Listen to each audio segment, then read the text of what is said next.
Hey everyone, welcome to This Explainer. I am so thrilled you're joining us today. We're going to take something that usually feels totally overwhelming and we're just going to demystify the whole shebang.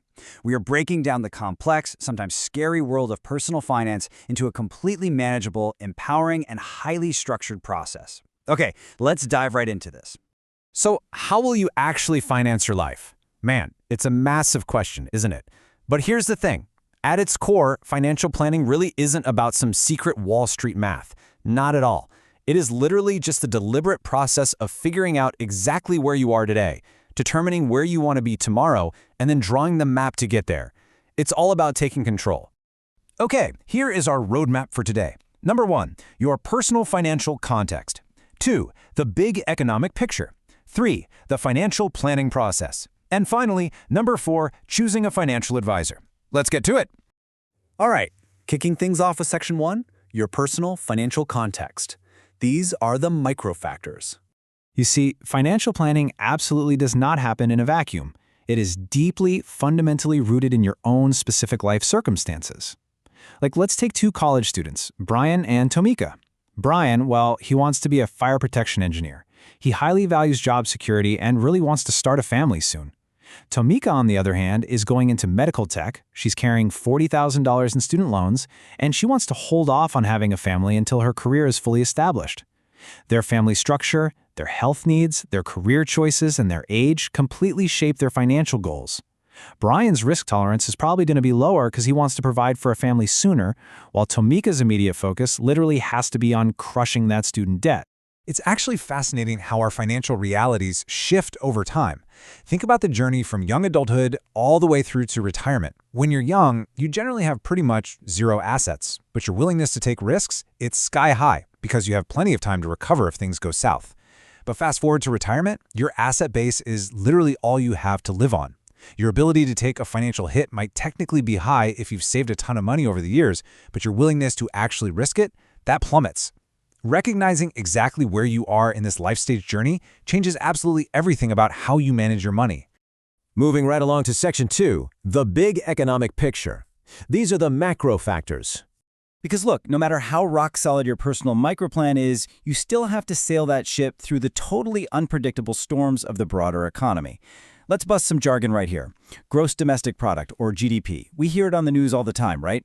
Well, it's really just a measure of an economy's overall productivity over a year. When GDP goes up, the economy is expanding. When it shrinks for half a year, boom, we're in a recession.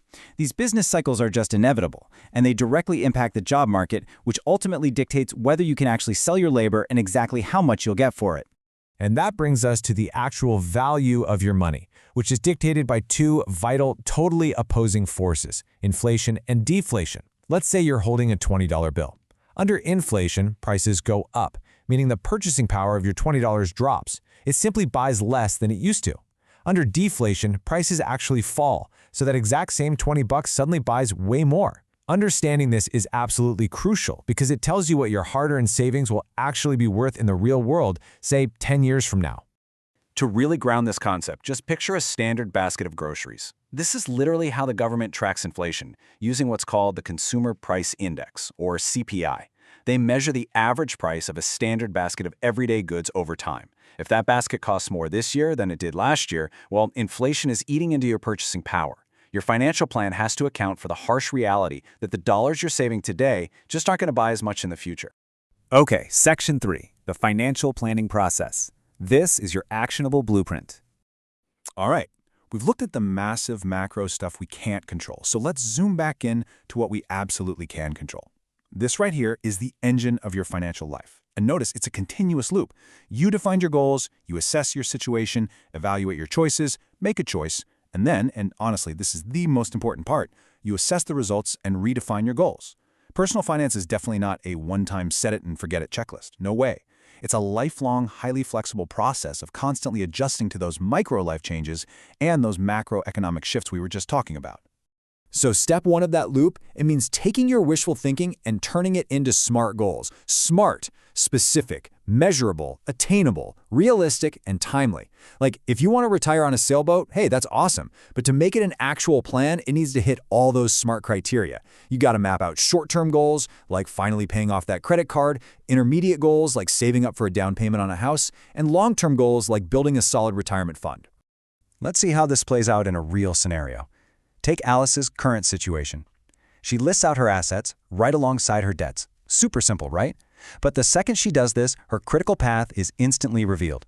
Looking at $55,700 in debt compared to only $5,250 in assets, it becomes undeniably clear that Alice has to prioritize reducing her debt before she can seriously start accumulating assets for her future. Just putting the numbers down on paper like that, it totally removes the emotion and provides instant clarity. Okay, so Alice obviously needs to reduce her debt. When weighing her options in a decision matrix, she could just continue as is. She could maybe take on a second job.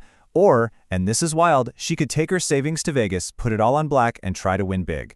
Evaluating choices actually goes way beyond just dollars and cents. A second job has no explicit monetary cost, sure, but the implicit cost is giving up her precious free time.